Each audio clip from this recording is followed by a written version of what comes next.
Hello, what's going on? So we gotta actually make this a little bit quick because I have to do another project that I'm working on right now.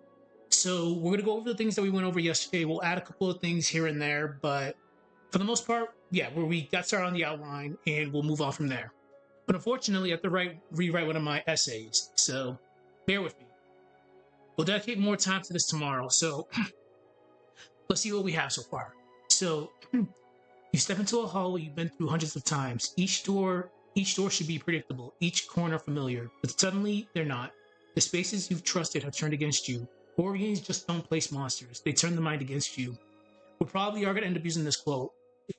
Potential quote: betrayal is the only truth that sticks. Arthur Miller. So, safety can sometimes be seen as an illusion. When the expectation of not being harmed is shattered, even the walls can be seen as enemies. Horror games have a habit of exploiting this, teaching that no space is safe. This isn't about monsters alone. It's about how our brains, our trust, and our senses are weaponized.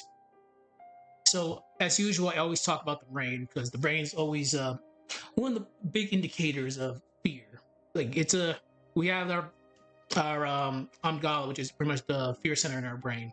So your brain is the first to be tricked. The amygdala fires, your heart races, your hands tremble before the threat even arrives. At least for me, back in the day, it's been a very long time since an actual horror game scared the crap out of me. But back in the day, yes. So I'm assuming everybody's different. Your mind questions everything. A shadow appears in your peripheral vision. Doors open unexpectedly. A window breaks. If you played Fear, the original Fear, you'll know exactly what I'm talking about. Young Alma always appeared at the worst possible moments in the corner of your eye. So, Section 1, Physical Betrayal, the architecture as the antagonist. So, spoiler, obviously the case studies for this are going to be Resident Evil 2 OG's RPD, Fatal Frame 4's setting in the Asylum, Institute, we'll just call it Institute just for peace of mind, and with FNAF 1 with the pizzeria slash security office. So, example 1, the RPD should have been seen as a safe haven during the outbreak, but was one of the key areas that fell before Leon and Claire arrived. If you played Resident Evil Outbreak, you know exactly what I'm talking about. The RPD, besides cheap irons and shenanigans, fell. Example 2, Fatal Frame 4. Setting is in a mental institute. This one's going to be tricky because more so because of the implications. The people sent there were expecting to get help for the mental issues, but they were used in experience for the lunar mass experiments. We can kind of do a slight parallel with the way people in mental asylums were treated back in the day. Like it was a really bad thing. Like mental health, the way people were treated back in like the 70s, 80s, the worst. In FNAF 1, the pizzeria slash security office should be seen as a safe haven to the untrained eye. But secrets later revealed proved otherwise. Through the experiences of the security guard and by extension the player revealed more than was let on. Through each night, the player must survive the onslaught of the animatronics and uncover the truth. Fair enough. We all play FNAF. We know what's going on. We might have to go into a little bit more detail when we get to that section. We'll mention the spirits, obviously, that are inhabiting the animatronics, the victims of Afton. Like I mentioned before, Afton's literally Jason Voorhees. You can't kill a guy. He always comes back. That's the gag. He always comes back. We'll go into a little tiny bit of details about his machinations throughout the series, but we're not going into crazy theory land. That's MatPat's thing. So we need to focus more on the betrayal space, which I mentioned before. So let's get started with this. What am I going to add here? Let me just get my notes up. Okay. As usual, don't drink unless you're an adult.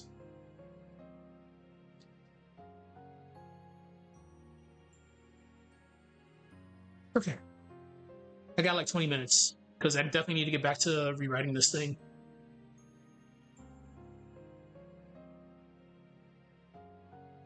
Okay. So we talked about the brain. We're going to briefly talk about the brain. The architecture as the antagonist. Sound. You have to talk about the sound. Sound is a big thing. Okay. This is going to be section 2? Yes.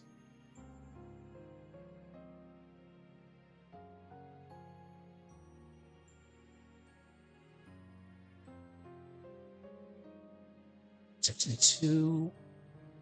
We can make it more about less than sound and more about other stuff. Sound.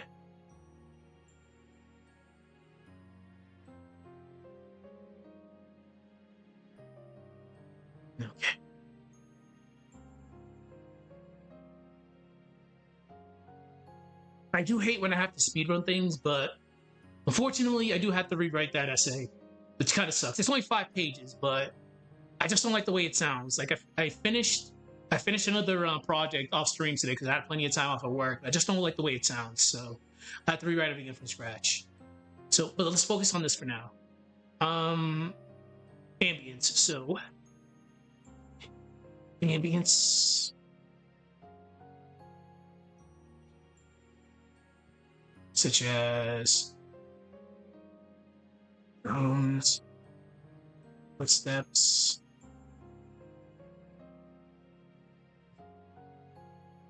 wildlife. You see, the silence becomes unbearable. Silence becomes unbearable. Silence becomes unbearable.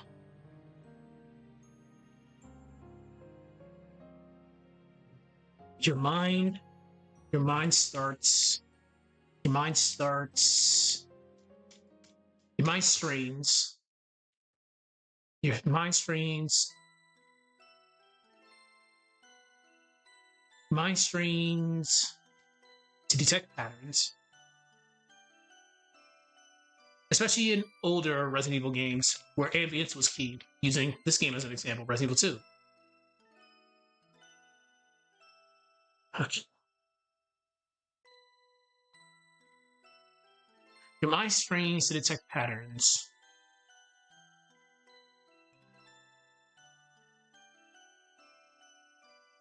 Or in Five Nights at Freddy's case, Freddy's jingle. Oh boy.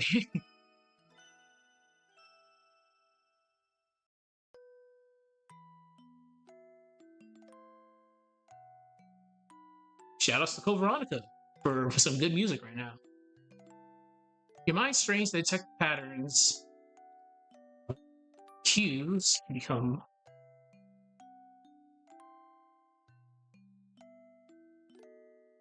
unbearable. Like if I'm playing like classic RE, like remake for example, the moment I hear a hunter screech, I'm like, oh god, here we go.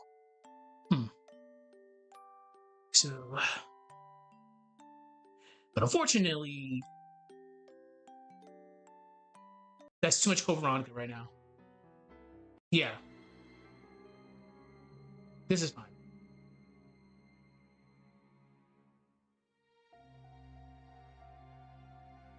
So shadows. We used Young Alma as a reference earlier. So shadows.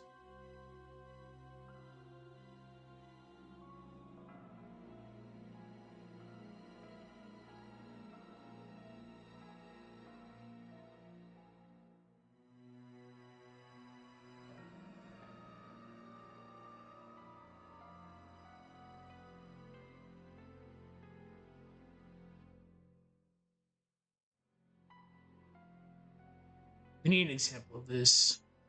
I normally don't like using other games so it doesn't take the shine away from the case studies because the case studies are pretty much the primary focus of this video in all the videos that I do.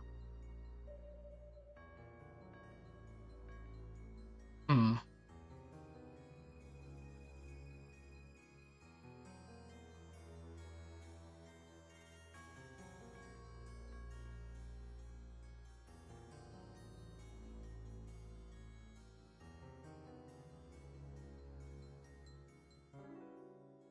Hmm.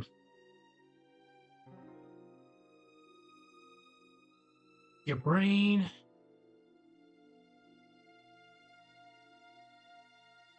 Your brain tries to figure out what's going on.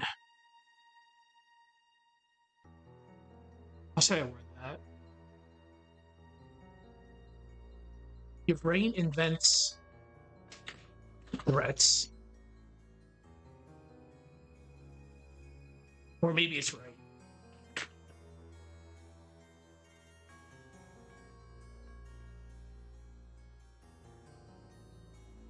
You just don't know. Okay, movements.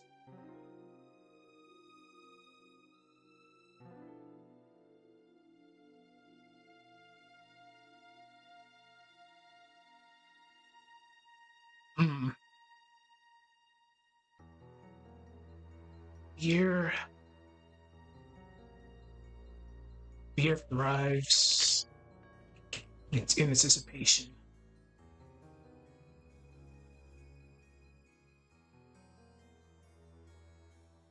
It's just. Ooh, good music. It's not just about a jump scare.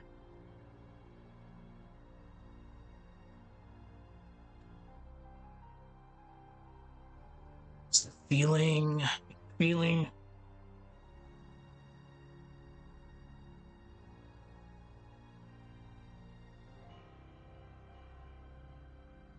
It's feeling that something is waiting.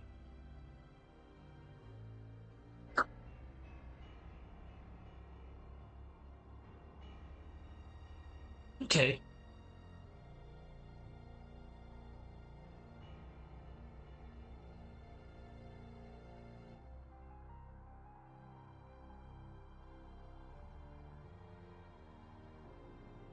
Ambience such as groans, footsteps, wildlife, music, etc.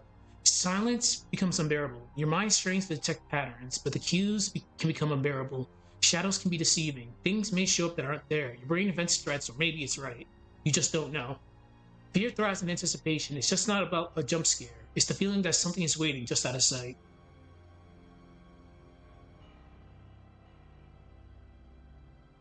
Yeah, that's good.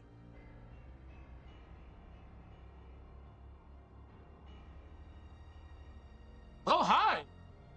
Hello. How have you been in Redfield? Work's been keeping me very busy.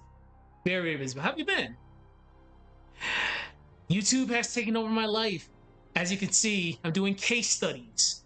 Case studies out of all things. There you go. That's what counts. That's what counts. Just make sure the job is legitimate. Then you should be good to go. But how have you been?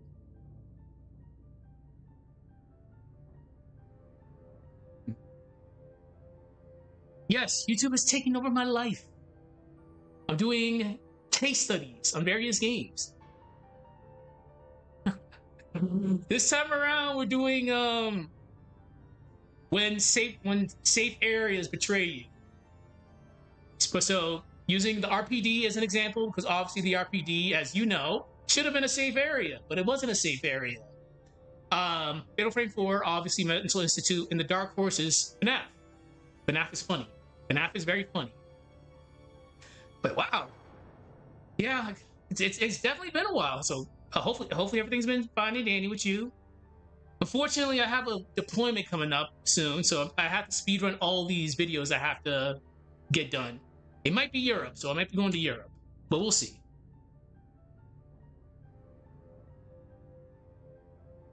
Hmm. But FNAF is really the dark horse here. Really the dark horse. Let's see. What should we talk about? I got like 15 minutes left because I have to go get some dinner because it's almost dinner time. So, FNAF. All this applies to FNAF, so I think we should be good here. Hmm. Let's talk about perception. Yeah, we can talk about perception.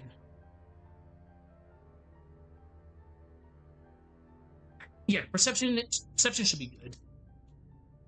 It's more so for Fatal Frame because Fatal Frame deals with things that appear that shouldn't be there. Not so much Resident Evil 2 or Five Nights at Freddy. So this is primarily going to be just for Fatal Frame 4. This is. Let's not do that. I was very disappointed because I'm doing my Golden Sun project and Camelot did not give me a Golden Sun 4. 15 years later. I'm so mad about it, but yeah, I saw it.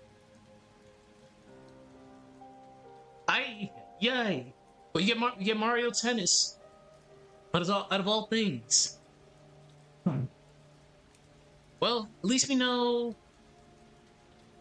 Nintendo knows what they want. Um, distorted perceptions. Yeah, we'll call it distorted perceptions.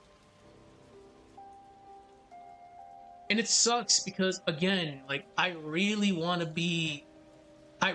try to support Nintendo, but when they keep forgetting IPs like Golden Sun, because I'm doing for one of my lore videos for the Golden Sun series, I'm doing sprite animation now.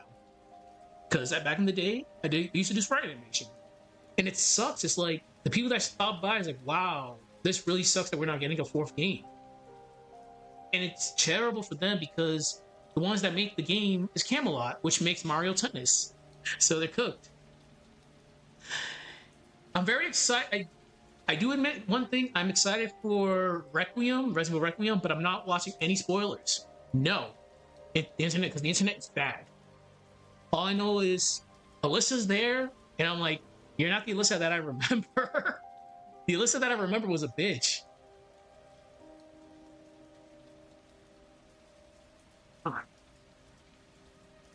So, distorted perceptions. Again, this is primarily gonna be for like Fatal Frame 4 because FNAF really doesn't deal with that, and Resident Evil 2 doesn't deal with that either. Okay, so rooms distort. Rooms distorts.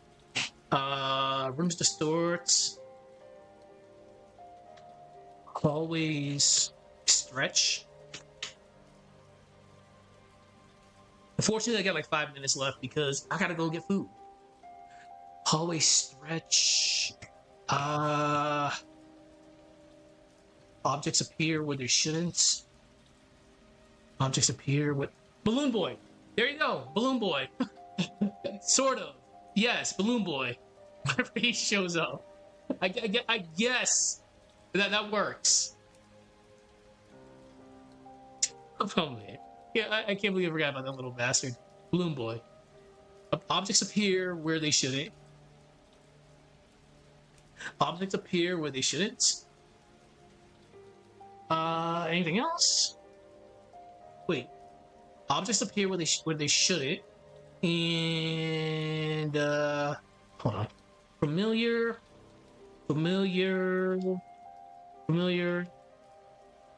Familiar spaces feel wrong.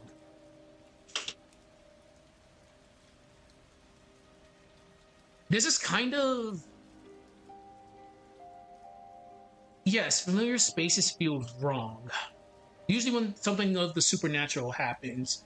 Or, like I mentioned yesterday, during yesterday's stream with Resident Evil 3, if you're OG Resident Evil 3, which ironically enough we're listening to music from, depending on how you enter a save room, if Nemesis is chasing you, if he's in the right animation of attacking, he can bypass the save room block and get right inside of it. Get right inside of the room. Get inside of it. Yeah, like he can actually get into that save room in classic RE3. I've seen it happen. That's terrifying. But yeah, like familiar spaces feel wrong. Just like that. Oh crap! Nemesis just entered the save room.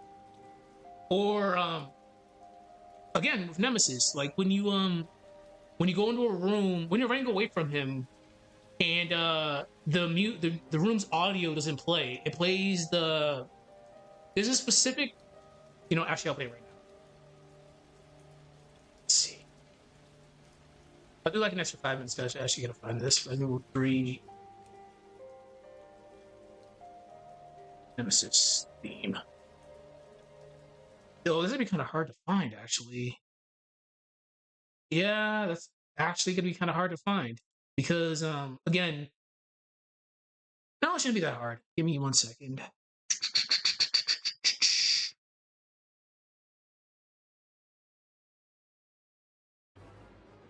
Nope. Oh, that's that song. Oh, there we go. Yep. Feel the tension. Yes! Bingo. So, this theme right here. Let's say you're running away from Nemesis, but he hasn't shown up on the camera yet because Nemesis spawns whenever the camera angle changes. So you hear this song. So let's just say you're going into uh where you meet Marvin in Resident Evil 2. And instead of hearing that music, you hear this. A familiar space now changes because this music's playing. This very terrifying music.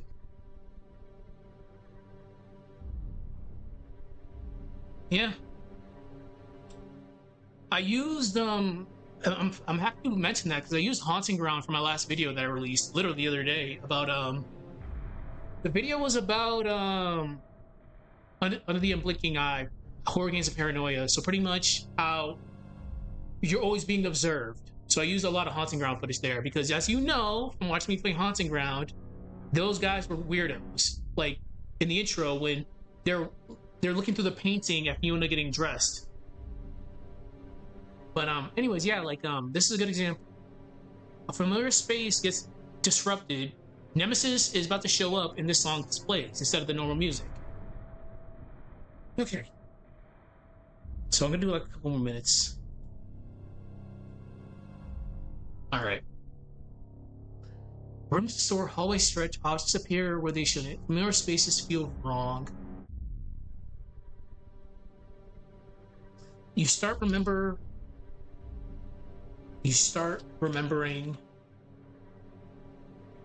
places differently. Or to be cute, a non-horror approach would be the people that dislike the Water Temple in Ocarina of Time. As soon as you hear that theme, it's like, oh, I just completely just forgot everything. Now, that's the true horror right there, but you start remembering places differently.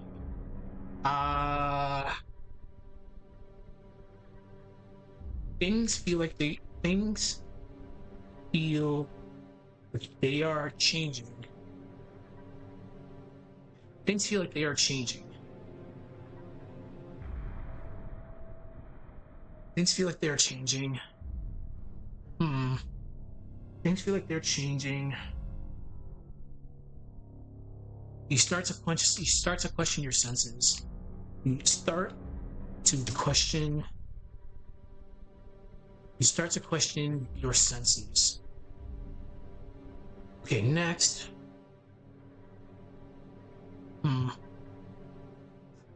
You're not just fighting monsters. You're not just fighting monsters. You're fighting your own perception. Your own perception.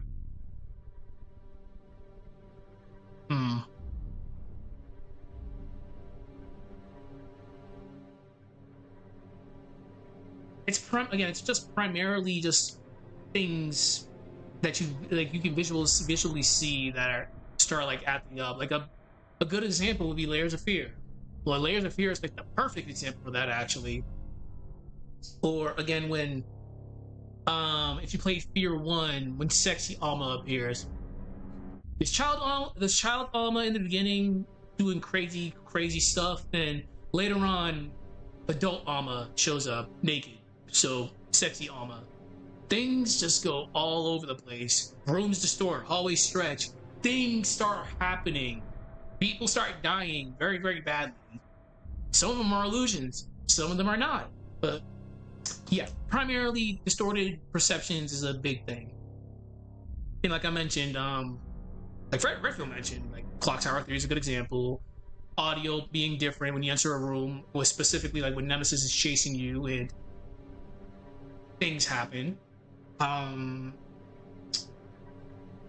we've talked about sounds. And again, sounds is a big one, like ambient such as groans, footsteps, wildlife, music. For the people that play Five Nights at Freddy, you know exactly how music plays a key role there. When Freddy is about to show up, the song shows up. Do do do do do do do do do do. Y'all know it. Yes, that should be engraved in your minds. Your mind strains to detect patterns, but the cues become unbearable. Shadows is another big thing. I can just be paying attention right here and I just see something darting from my peripheral vision. Is it really there or is it not? You just never know. And fear thriving in anticipation. It's not just about a jump scare or something attacking you. It's the fear that something is waiting just out of sight. or using FNAF again, you keep on checking on Foxy. Always check it, always checking. Then that one time you don't check on Foxy, I love it. But unfortunately, I do have to wrap it up because I have to go have some dinner. Because if I don't have dinner, hey, that's gonna suck. Anyways, I will see people later. I gotta do sprite animation later. Redfield, it was good seeing you. We gotta catch up. Besides that, take care. I'll do some more of this tomorrow.